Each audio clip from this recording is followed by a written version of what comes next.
Guys, if you've ever heard of a Torah scroll from the Holocaust, and if it's authentic, there's a very good chance it came from this place here. Shalom, this is Nehemiah Gordon, and I am in London, England today at the Memorial Scrolls Trust with Jeffrey Orenstein. Shalom, Jeffrey. Shalom. Now, I grew up with the story, Jeffrey, that many Jews have heard about the Torah scrolls saved from the Holocaust. And the story that we were told, and I've shared this story because what I was told was that the Nazis decided to create a museum which was going to be a propaganda piece. They were going to wipe out all the Jews and then show the generations to come in their 1,000-year Reich what Jews had looked like, what their material culture was. And so they gathered up all the riches of the Jews of Europe, including their Torah scrolls, brought them to Prague in a museum which either they called it this or was intended to be a museum of the extinct race. That's the story everybody knows. Can you share with the people what your understanding of the story is? Okay, so as Nehemiah said, I was also brought up with the concept of this museum of an extinct race that the Nazis had planned for after the war, and as you said, the potential 1,000-year Reich. But in reality, there's no historical proof that one can really allocate to the story. Mm-hmm. There's no documents, and to the best of our knowledge, in fact, it was the idea of a museum of an extinct race was first mentioned after the war. So as far as we know from all the extensive Nazi documents, they don't mention that this is one of their plans. There is nothing mentioned. Wow. We do know, however, that, for example, Rosenberg, one of Hitler's henchmen, was collecting Judaica, writing letters for Judaica to be collected, but there was more to be sold. There's no record of him writing to Prague, which was a part of the protectorate, the German protectorate of Bohemia and Moravia, and there's no records of a intention of a museum of the extinct race. Can I just say, so they got a book here, Out of the Mists of the Fire, which tells the story of the Memorial Scrolls Trust, which is the Torah scrolls from the Holocaust, and it tells the story. Absolutely. So set the record straight here. Okay, first of all, when the Nazis went into Bohemia and Moravia, they didn't destroy everything. Okay, let's back up. For people who've never heard of Bohemia and Moravia, what on earth is that? Okay, that was the former Czechoslovakia, which became the German protectorate of Bohemia and Moravia. So for those who have studied history, remember we see Neville Chamberlain, and he's waving the piece of paper, and he says, "Peace in our times. I've given concessions to Hitler, land for peace. Now there'll be peace." That was Bohemia and Moravia that he sold out, right? Or the Sudetenland. Well, actually what happened first of all was the Sudetenland, which of course England and the rest of the world gave away. Mm-hmm. And then he marched into, a few months later, they marched into Czechoslovakia, and they created the German protectorate. So the reality is there that they didn't destroy quite in the same way immediately what they did in the rest of Europe. Mm-hmm. Jews were not allowed to go to synagogue, their synagogues were closed, their rights were taken away, and eventually, unfortunately, 90% plus were murdered.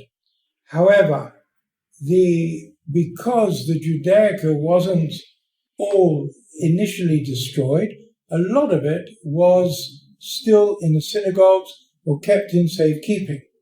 So what we know is that the man in charge in Prague was a fellow called Hans Gunther, a pseudo-academic, and he wanted to collect Judaica for his own personal use. So this is an SS commander or something? He was, I don't know the German. Well, whatever, right. Exactly, but he was the guy in charge in Prague. Okay.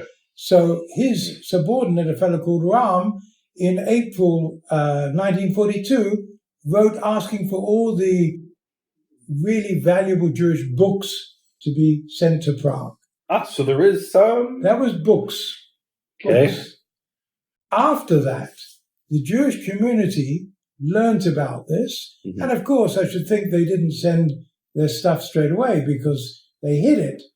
But the Jewish community, which was still operating in Prague, helping those Jews who were living under bad conditions, they came up with the idea that it would be wonderful if instead of just sending the valuable books that the Nazis wanted, they sent all the Judaica to Prague, where it would be safer. It would be in safekeeping, with the idea, hopefully, that they'd been through bad times before, but at the end of the war, people would return and be able to collect their Judaica. Okay, and you gave me an example that there was, the Moel, the guy who does the circumcision. He has a special knife and all kinds of implements that was being sent.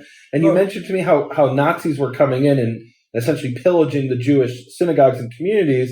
And maybe this is a way to protect them from that pillaging. Exactly, because certainly there were about 50 synagogues which were destroyed by the Nazis, and there were people who were stealing. There were anti-Semites as well as people who supported the Jews in the area, and there were a lot of damaged scrolls. So, I've seen the scrolls here, and there are some scrolls that are, as I said, are completely waterlogged and now dried out. But they clearly were through a fire, and then that fire was doused with water. Absolutely. So some of them have actually literally been plucked out of the fires, and some of them are burned without the water damage, literally plucked out of the fires.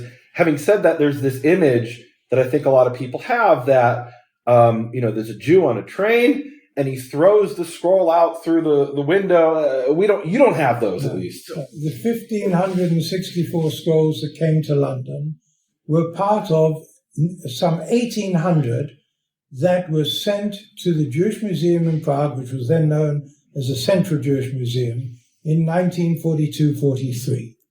These were all scrolls that were sent to Prague as a result of a letter sent out by a fellow called Karol Stein, one of the curators of the Central Jewish Museum. Mm-hmm. And he said in that letter, which was sent, of course, with the approval of the Nazis, mm-hmm. to send all your Judaica, everything. 200,000 items came. It wasn't just Torah scrolls. Mm-hmm. And as Nehemiah said, if they'd just been thinking to save the Judaica, the valuable, the Sifrei Torah, they'd be saying, send your Torah scrolls. But they also said, as you said, they said the Moel should send his knife and his saucer. And the Chevra Kadisha, the people who looked after those who died, were supposed to send their comb and their needle and their fingernail cutters, everything. 200,000 items were sent, which filled 30 buildings in the center of Prague. Wow. In other words, this was a Jewish initiative, at least for some of the items, rather than a Nazi initiative. The Nazis approved of it, thinking probably, hey, when we kill the Jews, we'll take all the silver and we'll take all these items. So it's like different people had their different motives, perhaps.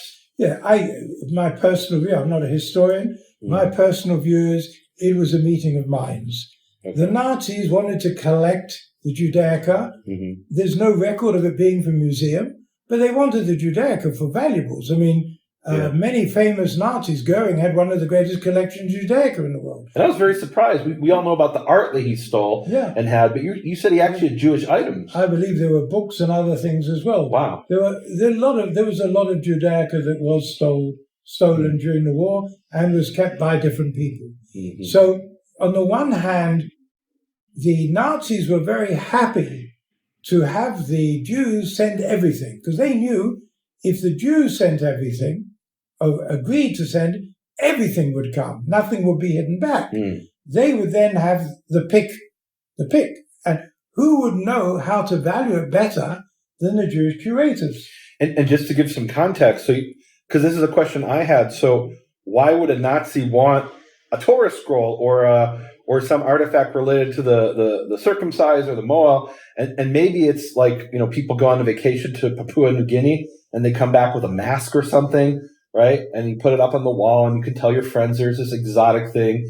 And once the Jews were wiped out, that would have been an exotic thing. They're not making any more of them. Yeah, I don't think that the Nazis had any interest in a Torah scroll at all. Their first requirements were valuables. They were interested in old books because the Jewish people had ancient books from the Bible, not just written in Hebrew, in other languages as well. Yeah. They also had valuable silverware. They had valuable textiles. And these were the things that the Nazis would have had a great interest in. And on the other hand, the Jewish community felt that by collecting everything in one place, it had a greater chance of survival. So they had no perception or understanding how many people would be murdered. And they really had hoped that a number would arrive coming back and everything would be there waiting for them to take possession of. You know, I did this study on the what was called the Scrolls of Auschwitz. These were these diaries kept by the Sonderkommando. Those were the people whose job it was to clean up the bodies. And in one of the diaries, one of the accounts, he tells the story of a man who arrived, and I think the man was from the Czech Republic, or Czechoslovakia. I don't remember for sure. And they're being stripped naked and about to be marched into the gas chambers. And the people start to panic. And he gets up on a chair and he says, "Guys, why are you panicking? The Germans are the most civilized people in the world. Whoever told you they're going to kill us has their reasons. This is a conspiracy theory that they're just telling you for some nefarious reason. Everything's going to be fine." And the Sonderkommando writes that this young ideological man marched with his convictions to his death in the gas chamber. They didn't realize they were going to be killed. Now, why after the war weren't these 1,564 Torah scrolls sent back to the synagogues they were taken from? Well, of the Jews, in 1942, there were about 88,000 Jews left in the Czech Republic. Wow. In Bohemia Rava, 78,000 were murdered. And about 5,000 came back to Bohemia Moravia after the war. And they were allocated scrolls, rumenim, silver, textiles, everything for about 50 communities restarted. Unfortunately, 3 years later, there was a communist coup. And when the communists took over, everything was closed down. More Jews left the country, and those who remained couldn't use their scrolls. So the communists were not interested in Torah, and they took the scrolls. In fact, they'd been kept in reasonably good conditions by the Nazis, but they put them in a damp warehouse. Oh, no. In a former synagogue, the Mikla synagogue, and they lay there deteriorating because they're biodegradable. So they're slowly, they're bad. Some were in good condition, but many were bad, but everything was slowly deteriorating. Wow. Okay. So the scrolls, they survived the Holocaust. Most of the Jews are killed. So, I mean, most of those communities didn't exist after the war. Even the ones that exist that were reestablished were shut down by the communists. How did the scrolls end up here in London? Because the story I heard is the Allies took the contents of the Museum of the Extinct Race and brought it to London in their benevolence to show the world the Jews have survived. What really happened? If only. No, because this part I think is beyond dispute, but it's not the story we're told. Yeah, well, what is beyond dispute is that the scrolls were lying in this warehouse, which had been, as I said, a former synagogue, and in very poor condition. In Prague. At the outskirts of Prague, a damp warehouse. Wow. So then, in the early 1960s, the Czech communist government was looking for foreign exchange. And they thought they didn't want to sell the silver, the valuable stuff, but they thought the Torah for them was nothing. So they looked for somebody to buy. and in fact, they think the silver, which adorns the Torah scroll, is worth more than the Torah scroll itself. Absolutely. Whereas from a Jewish perspective, the Torah scroll is priceless. Absolutely. And I mean, you could buy and sell them, but essentially it's a holy object. And silver it's beautiful. Right. But the Torah scroll is much more precious. Wow. Okay. So they tried to sell them. They were negotiating with the government in Israel for a year, but unfortunately at that time they couldn't reach an arrangement. And then they asked an art dealer, actually an American art dealer living in London called Eric Esterick, if he could find a buyer for this treasure. And he approached a fellow called Ralph Yablon, who was a philanthropist, a founder member of the Westminster Synagogue. And Ralph Yablon, first of all, he sent a Jewish scholar from London, Chaim Abramsky, to examine the scrolls and make sure it wasn't a scam or fraud. And once he said, yes, these are really this, he couldn't believe so many scrolls, the biggest collection of scrolls anywhere in the world, were there in various condition. but they were there. Yablon paid all the money for them to come to London. Oh. So in February 7th, 1964, 2 trucks, open trucks, came with these scrolls to London. And that's how they ended up here. Now, from here, your organization, the Memorial Scrolls Trust.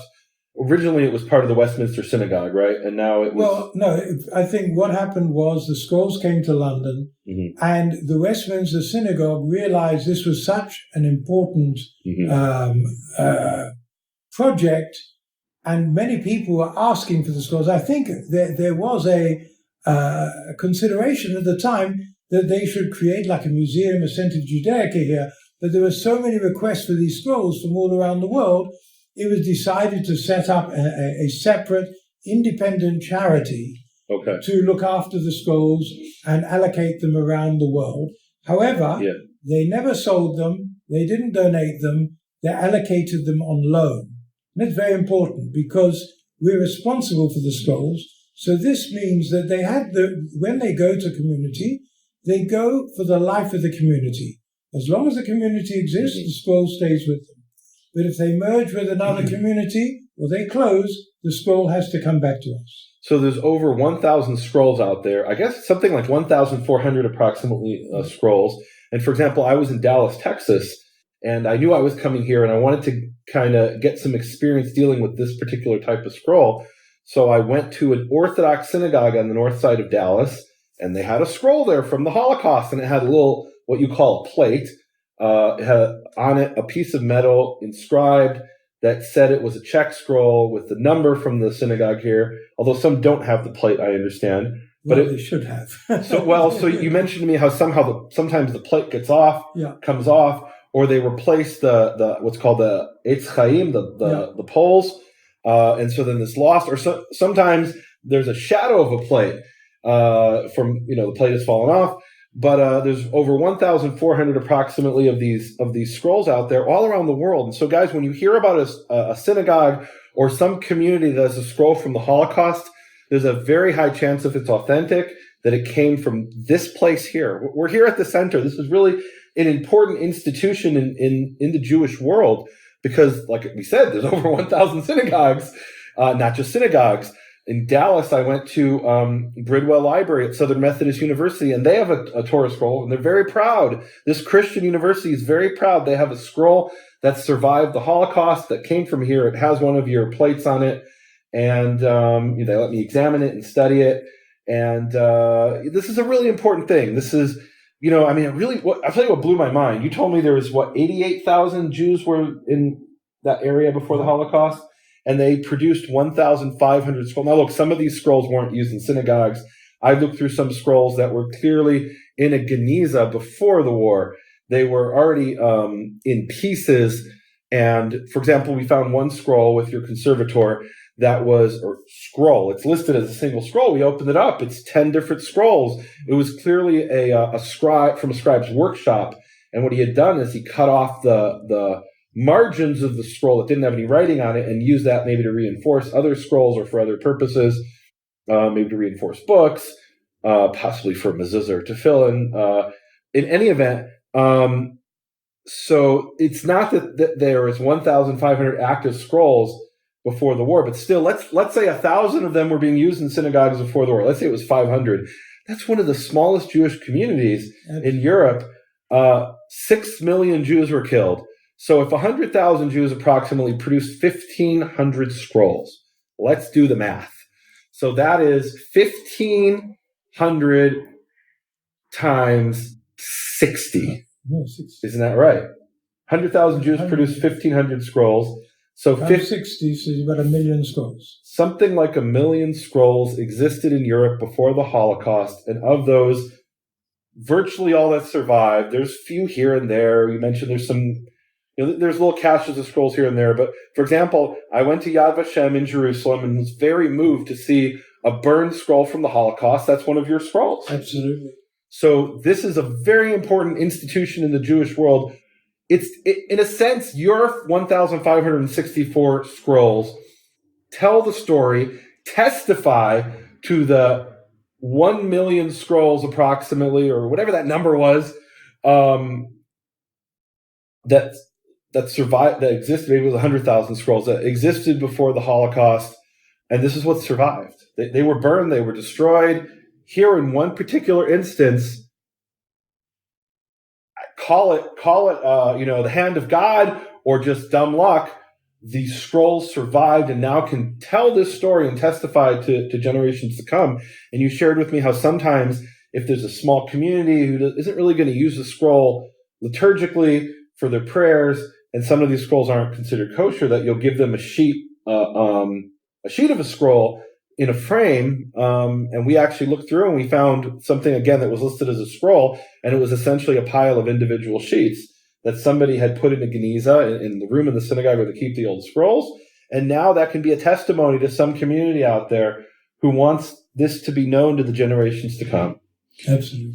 So, guys, this is such an important thing that they're doing here at the Memorial Scrolls Trust. We've actually had an anonymous donor who is willing to match the first $10,000 in donations to the Memorial Scrolls Trust. And all that money is going to go through to 100% of it to the Memorial Scrolls Trust.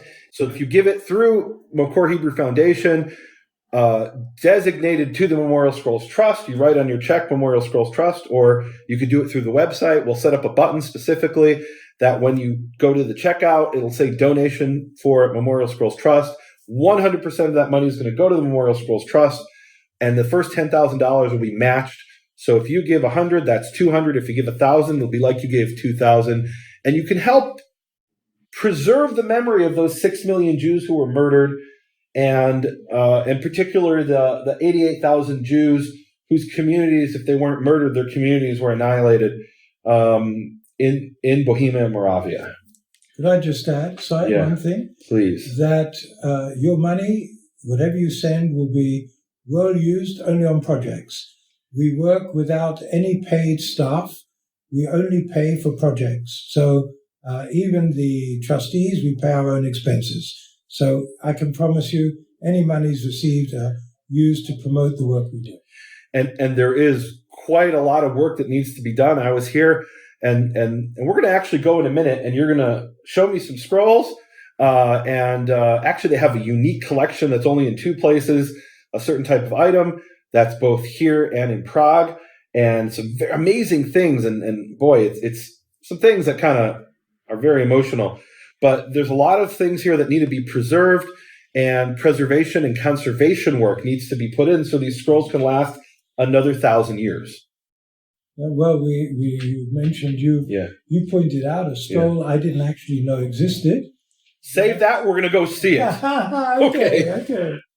We're here at the Memorial Scrolls Trust where they keep the Torah scrolls. They have approximately 150 scrolls here that survived the Holocaust.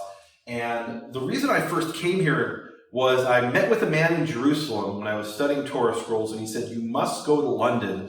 They have this collection of Torah scrolls from the Holocaust, and one of those scrolls, he told me, was from around the year 1250. Now, the man in Jerusalem knew that. Apparently, you didn't know about this. I didn't know. I heard we had an old scroll, but it's only very recently we've decided to clean up. It hasn't been touched for years. And I wasn't aware of the age. So I took a photo of that about a month ago and brought it to a professor at Oxford. And I asked her, I was told this is from around 1250. What do you say? She said, no way, 1400. I said, I'll take it. So now, I understand you're going to try to have this. I'm actually been in touch with her, and I've had a reply from her. Yeah. And she's coming to see me because we're going to have this carbon dated.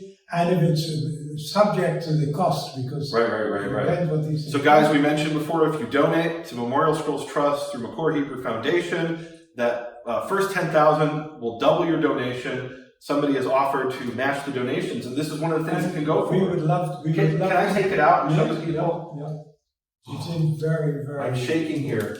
When I saw this about a month ago, it was together with the archive conservationist. And we very carefully opened it up. We were only able to get 1.5 sheets open because it's in such delicate condition. And I took that photo, and that was what I showed the professor at Oxford.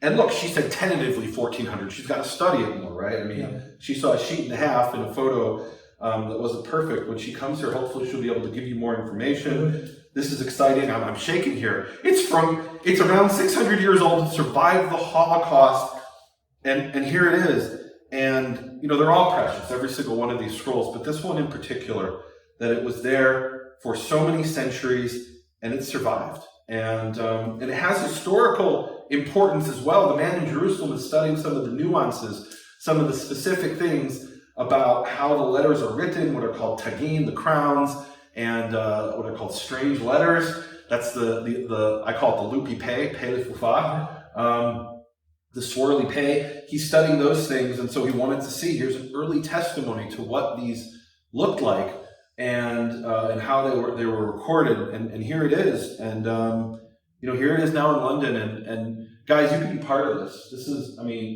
you need to come here. You need to bring your children here. My sister was here in town visiting her mother-in-law, and I said, you must come here with your children. And she brought her son here, and this is how he's being introduced to some of the things related to the Holocaust in a way that I think honors the memory of those 6 million. Thank you. Okay. I'm going to put this back very carefully. Can you tell us just a little bit? Now we have here something that's really unique. I've never seen it anywhere else. The design of the handles of what they call the Eitz Chaim. Guys, I love this about Torah scrolls. The handles on a Torah scroll are called Eitz Chaim, the tree of life. And it comes from a verse in Proverbs where it says, it is a tree of life to those who grab hold of it. And so the poles are called the tree of life. So these are very unusual trees of life. Tell us about these. Well, these are, I believe, are actually bone.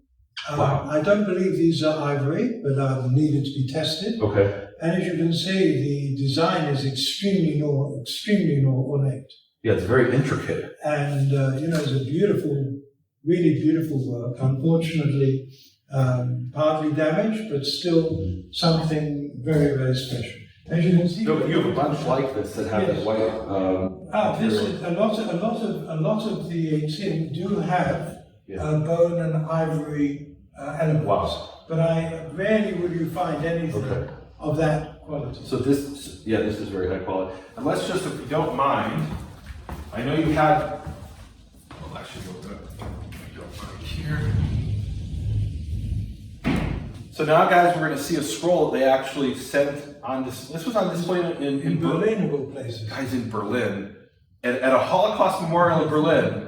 If that's not poetic, I don't know what it is. Can I take it out? Yes, yes. So it has these silver handles. When I examined this scroll, I said, Jeffrey, this isn't really from the Holocaust, is it? Yeah. This looks like a brand new scroll. It's incredible condition, and even on the inside, it's incredible condition. It's a really survival. Is extraordinary, and the fact that it came to us.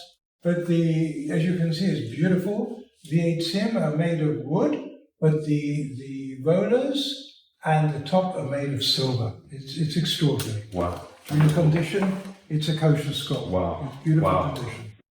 So this is very, very unusual because it's gilt.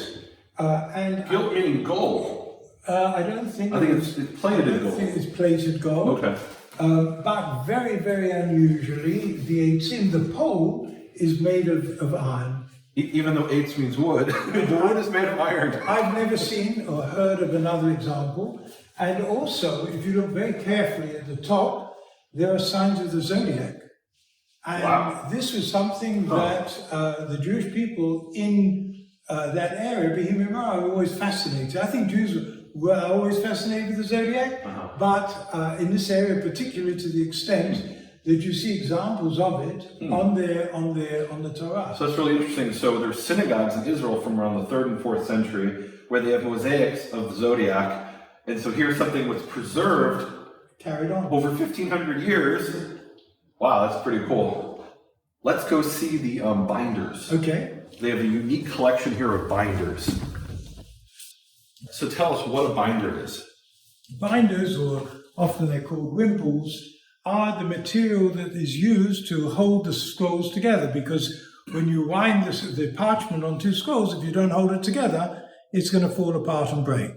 So the tradition in ancient times was actually that the binders were made from the swaddling cloths of people of the boys who were bar mitzvah, boys that were circumcised, Brit Milah. And of course, over the years, over the generations, people use all different types of materials. And in fact, our collection, we have over 400 here and stored, represents something of a historical record of textiles from Bohemia Moravian over 200 or 300 years. So it's quite extraordinary. What's interesting to me about it is that a Torah scroll, generally, there's few exceptions, but generally there's no writing in a Torah scroll other than the Torah. So you don't know when it was written or by whom, unless you do a carbon 14 date or you have some historical information in some cases. It's really hard to tell when and where it's from, whereas these have dates on them. And we're actually looking at one here that is actually, it's incredible. Wait, not this one. The next one, no? Yeah, that one. That was the one I wanted to look at. So this one is amazing. It's dedicated to this child who was born. As you said, it was a swaddling cloth. And it says, Isaac's the son of Judah, Labe. And then Labe is a Hebrew name, or really a Yiddish name, that means lion. And there's a picture of a lion coming out of the Lamed. And then it says who was born, and there's a stork coming out of the flag of, what's called the flag of the Lamed. The top of the Lamed has a stork on top. And it says Lamazel Tov. And tell us about the Lamed here of Lamazel Tov. What does it have at the top? This is quite extraordinary because at that time, the Czech Republic was part of the Habsburg Empire. And here you can see the flag. So that's the Habsburg flag, Austria-Hungary. Yeah, sure. Wow. And then instead of what they call Gil Shayim, the two dashes, it has a Star of David. And actually the Star of David, as I understand it, is first documented as a Jewish symbol in what became Czechoslovakia, the Czech Republic.